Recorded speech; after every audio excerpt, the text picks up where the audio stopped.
थे आपको पिछले क्लास में।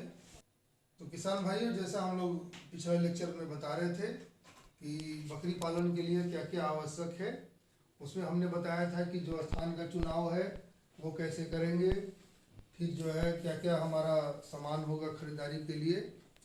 अब आते हैं हम लोग नस्ल के चुनाव पे।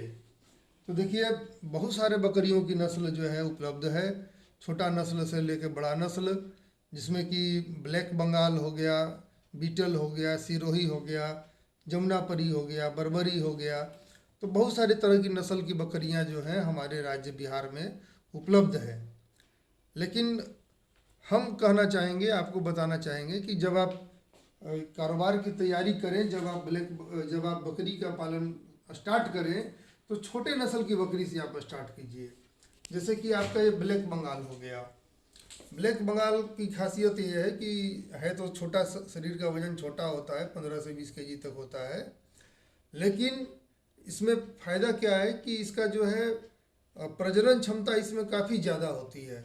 यानी एक बार में ये आपको 2 मेमना, 3 मेमना या उससे ज़्यादा 4-5 तक भी एक किड्स जो है मैंने किडिंग के बाद दूसरा किडिंग के बीच इंटरवल काफ़ी बड़ा प्लस पॉइंट है।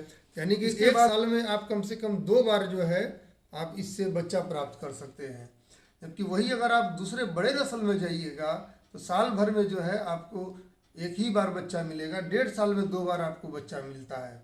तो इस तरह से इसमें बच्चे देने की क्षमता ज़्यादा होने के कारण से ये ज़्यादा प्रॉफिटेबल है ब्लैक बंगाल नस्ल हमारा। दूसरा है कि ये नस्ल जो है हमारे बिहार राज्य के जो क्लाइमेट है, हमारा जो वातावरण है, यहाँ पे गर्मी काफ़ी होती है, गर्मी के दिन में, ठंड के दिन में ठंड काफ़ी ज़्यादा होती है। तो वैसे वातावरण में ये अच्छे से सर्वाइव कर जाती है। तो इस वजह से इसमें बीमारियाँ वगैरह भी कम होती हैं। तो ये सब कुछ फ़ायदा है। बहुत सारे किसान भाई चाहते हैं कि हम एक ही बार जो है जमुनापाड़ी से, बर्बरी से, बड़ी नस्ल की बकरियों से हम अपना बिजनेस स्टार्ट करें। तो ऐसा कभी नहीं करना चाहिए, क्योंकि वैसे बड़ी नस्ल की बकरियां एक तो हमारे वातावरण में अनुकूल होती नहीं है, वहाँ पे सूट नहीं कर पाती है। दूसरा है कि उसमें बच्चे देने की क्षमता भी कम होती है। तो ले दे करके बात जो है बराबर हो जाता है। और इसमें फ़ायदा ये हो जाता है कि इस नस्ल की बकरी का मीट का डिमांड बहुत ही ज़्यादा है। तो इसलिए हम इसका सलाह आपको देंगे। अब आइए दूसरा, और भी बहुत सारी नस्ल की बकरियां हैं, जैसे बर्बरी है। आप देख सकते हैं यहाँ पे बर्बरी का फोटो। जानकारी आपको रखना चाहिए, लेकिन स्टार्ट करेंगे हम लोग ब्लैक बंगाल से ही। बीटल नस्ल की बकरी है, आप ये देख सकते हैं। इसका शरीर बड़ा होता है, मध्यम आकार का शरीर है, बालों का रंग जो है काला भूरा, ये आप तस्वीर में आप देख सकते हैं। दूध भी देती है, 2 से 3 लीटर प्रतिदिन का दूध भी उत्पादन है इसका। तीसरा सरोही या सिरोही जिसको बोलते हैं, इसका उद्गम स्रोत उत्तर प्रदेश है, लेकिन हर जगह देश में लगभग हर जगह पाई जाती है। अब देखिए, कुछ सामान जो है हम लोगों को खरीदारी करना पड़ेगा बिजनेस स्टार्ट करने से पहले। नस्ल जैसे हम लोग सेलेक्ट कर लिए कि हाँ हम लोग ब्लैक बंगाल से बिजनेस स्टार्ट करेंगे। इसके बाद आपको क्या करना होगा, कुछ खरीदारी में, जैसे कि आप देख सकते हैं फीडर, यानी जो भोजन हम लोगों को खिलाने का जो जगह है वो होना चाहिए। ड्रिंकर यानी पानी पिलाने का बर्तन, ये आप यहाँ देख सकते हैं, ये ड्रिंकर है, ऑटोमेटिक डिस्पेंसर होता है। गमला, गमला बहुत सारे मल्टीपर्पज़ काम में आता है। टटोइंग मशीन, ये है टटोइंग मशीन जिससे कि हम लोग बकरी का पहचान के लिए बनाते हैं। स्प्रेयर, जो कि बॉडी पर स्प्रे करने का काम आता है, जिसमें किलनी चमोकन वगैरह हो जाता है, तो वो हम लोग छिड़काव करते हैं। कास्टेटर, ये देखिए कास्टेटर मशीन है, जिससे कि हम लोग बधियाकरण करते हैं। जो नर मेमना है उसको 1 महीने के अंदर बधियाकरण कर दिया जाता है, तभी वो जा कर के पाठा जो है बनेगा। अगर बंधियाकरण नहीं करेंगे तो फिर वो बोका बन जाएगा, जो ब्रीडिंग बक जिसको बोलते हैं। फिर वो सर्विस के ही काम आएगा, दूसरा काम नहीं आएगा। तीसरा बुखारी, डॉक्टरी थर्मामीटर, ब्रीडिंग बकरी और ब्रीडिंग बकरा, ये सब चीज़ हमको पहले से परचेज कर लेना पड़ेगा बिजनेस स्टार्ट करने के लिए। अब आप देखिए पालन पोषण। पालन पोषण में क्या होता है, 3 तरह से हम लोग जो है पशुओं बकरियों को जो है पाल सकते हैं। चराकर सिर्फ पालना, दूसरा है खूंटे पर खिलाकर पालना, और तीसरा है चराकर और खूंटे पर खिलाकर पालना। मतलब तीनों का तीन तरह से हम लोग पाल सकते हैं। तो देखिए, चरा कर जब पालिएगा तो आपके पास कोई मैंने कितना बकरी खाया वो आपके पास आइडिया नहीं रहेगा। खूंटे पर अगर सिर्फ बांध के खिलाइएगा तो बकरी चरेगी नहीं, नहीं चरेगी तो फिजिकल एक्टिविटी नहीं होगा, जिससे कि नुकसान होगा। ये तीसरा विधि जो है सबसे बेस्ट है, जिसमें चराकर और खूंटे पर बांधकर हम लोग बकरियों को पालते हैं। यानी कुछ समय तक चराएंगे, कुछ समय तक खूंटे पे बांध के रखेंगे। ये काफ़ी अच्छा तकनीक होता है और इसमें बकरियां जो है अच्छा से ग्रो करती हैं। अब आ जाइए आहार पे। तो ये आप लोग देख लीजिए, हम लोगों को बेसिकली तीन चीज़ चाहिए होता है बकरियों का आहार में: हरा चारा, सूखा चारा और ये दाना।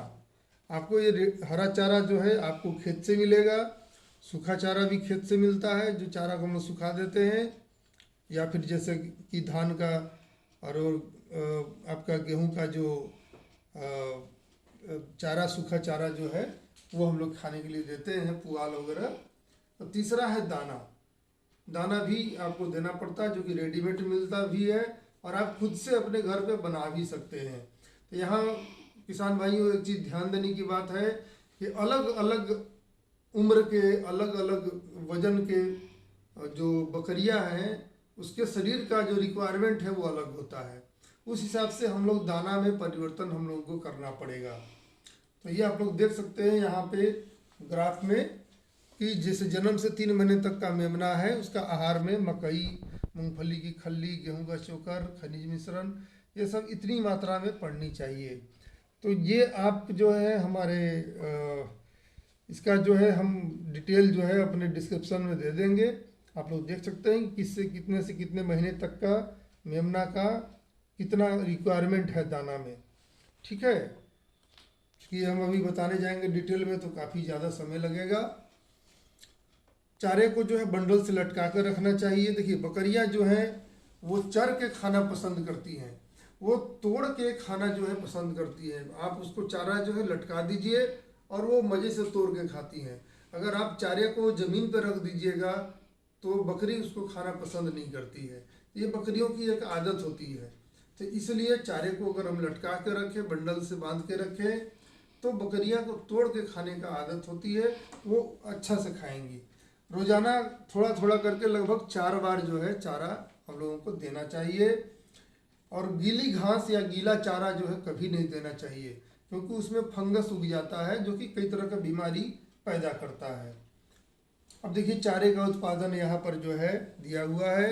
हालांकि हम लोग सौभाग्यशाली हैं कि हमारे राज्य में चारे की कोई कमी नहीं है। 12 मास हम लोगों को चारा मिल जाता है, जिसमें बरसीम हो गया, जवार हो गया, फिर हाथी घास, लोबिया, ये सब जो है बहुत सारे चारे होते हैं जो 12 मासी होते हैं, 12 मास पाए जाते हैं। और जहाँ पे देखिए चारे की स्कार्सिटी होती है, कमी होती है, वहाँ पे चारा को सूखा करके रखा जाता है। इसको धूप में सुखाते हैं तो इसको हे बनाना कहते हैं, और इसको अगर हम ज़मीन के अंदर गाड़ के रखते हैं इसको साइलेज बनाना कहते हैं। तो खैर हमारे यहाँ ज़रूरत नहीं है। हमारा राज्य जो है यहाँ पे इतनी अच्छी चारे की फसल होती है, रबी का, खरीफ का चारा जो है हम लोग को सालों भर जो है हरा चारा हम लोग को मिलते रहता है। तो हमारे यहाँ पे चारे की संधारण करने की आवश्यकता नहीं है। जो चारा हम लोग खेत में उगाते हैं वही हमारे बकरियों के लिए पर्याप्त होती है। आपको थोड़ा सा देखभाल की ज़रूरत पड़ेगी। गाभिन बकरी के लिए विशेष देखभाल, प्रसव के पूर्व देखभाल करना चाहिए, प्रसव के समय और बाद की देखभाल, नवजात मेमनों की देखभाल और गर्भधारण की तैयारी जो है बकरियों का प्रजनन वो सावधानी से करना चाहिए। आपको देखिए एक रजिस्टर मेंटेन भी करना चाहिए, जिसमें कि हम लोग हर एक देखेंगे कि कितने कितने उम्र के बकरियों को कितना कितना वजन हो जाना चाहिए। अगर इतना इतना वजन आपके बकरियों को हो रहा है, इसका मतलब कि ये सफिशियंट है, ये बिल्कुल आपका बकरी का ग्रोथ सही हो रहा है। अगर इससे कम हो रहा है तो हमको ये ध्यान देना पड़ेगा कि आखिर किस बात के लिए कम हो रहा है, क्यों कम हो रहा है। आमदनी हमें दूध से आमदनी होती है। बकरी का दूध जब खासकर ये डेंगू वगैरह बीमारियां होती हैं तो उस समय 1000 रुपये लीटर या उससे ज़्यादा के दूध बिकता है। ऐसे भी काफ़ी दूध बकरियों का लाभदायक माना जाता है और दूध के बिक्री से काफ़ी अच्छा पैसा भी मिलता है। ये जो ब्लैक बंगाल वगैरह बकरियां भी हैं लगभग आधा लीटर दूध प्रतिदिन करती हैं। और वही जमुना पाड़ी सिरोही आप जाइएगा 1 से 2 लीटर दूध प्रतिदिन मिलता है, जिसका कि अच्छा रिटर्न मिल जाता है। फिर हम दूध का पनीर भी बना सकते हैं। और उसके बाद चूँकि मेमना बहुत ज़्यादा हमारे यहाँ हो जाता है, तो मेमनों की बिक्री से भी हमको आय होगा। उसके बाद जो भेनाड़ी वगैरह जमा है, उससे बायो फर्टिलाइजर बनता है, उसको बेचने से भी हमें लाभ होता है। कुछ रोग से बचाव करना जरूरी है, इसके लिए आप थोड़ा सा मैनेजमेंट को ध्यान में रखेंगे। ज़्यादा बकरियों को भीड़ भाड़ में नहीं रखेंगे, बड़ी बकरी छोटी बकरी को अलग रखेंगे, ठीक है। बाड़ा को साफ सुथरा सूखा रखेंगे, साफ पानी पिलाएंगे, नियमित रूप से समय पर टीका लगवाएंगे, चमोकन जू आदि से बचाव करेंगे। अगर हो जाता है तो उसके लिए दवा आती है, मैं दवा आपको दिखाता हूँ। ये देखिए, ये चमोकन जू से बचाव के लिए दवा है, पोरोन नाम की दवा है, टिक्किल है ना। ये देखिए, आप शरीर में देख सकते हैं चमोकन बहुत सारा लगा हुआ है। अगर इस तरह की चमोकन बकरियों को रहेगा तो फिर वो सारा पोषक तत्व सोख लेती है, जिससे कि फिर बकरियों की ग्रोथ नहीं होता है। फिर दूसरा एक और समस्या होता है अंतः परिजीवी का, जो शरीर के अंदर में पाया जाता है। और 3 बीमारियां बकरियों में सबसे ज़्यादा होती है। एक ये जो इंटेरोटॉक्सिमिया यहाँ आप देख रहे हैं लिखा हुआ, फुट रॉट, कॉक्सीडियोसिस, और इन तीनों से भी ज़्यादा एक खतरनाक बीमारी है जिसको कहते हैं PPR, पेस्टिस डेपेटिट्स रूमिनेंट्स पूरा नाम है उसका। वो बीमारी अभी सबसे ज़्यादा प्रचलन में है और बकरियों के लिए काफ़ी खतरनाक भी है। तो PPR का वैक्सीन जो है, टीका जो है, मार्केट में उपलब्ध है। आप वो टीका साल में 1 बार दिलाएंगे तो आपके बकरियों को PPR बीमारी नहीं होगी। तो टीका समय पर दिलाना जरूरी है। और आप ये देख सकते हैं, ये भी बीमारी एक अफरा रोग नाम की बीमारी होती है, क्योंकि पेट में गैस वगैरह बढ़ जाता है, उसको अफरा कहते हैं। जिसके लिए ये दवा जो है, टिम्पोल वगैरह बहुत सारी दवाएं आती हैं, वो आप खिला सकते हैं। फिर देखिए, जो अंतःकृमि जो होता है वो काफ़ी ज़्यादा नुकसान करता है। ये देखिए, एक जो है उसके पेट का कटा हुआ हिस्सा आप देख रहे हैं, पोस्टमार्टम में लिया हुआ फोटो है। अब देखिए कितने सारे कृमि, कितने सारे कीड़े जो हैं पेट में हैं, ये सब मरे हुए हैं। तो सोचिए, जब इतने सारे कीड़े जब जानवर के आंत में, पेट में जब हो जाएंगे तो कैसे पशु का शरीर बढ़ेगा।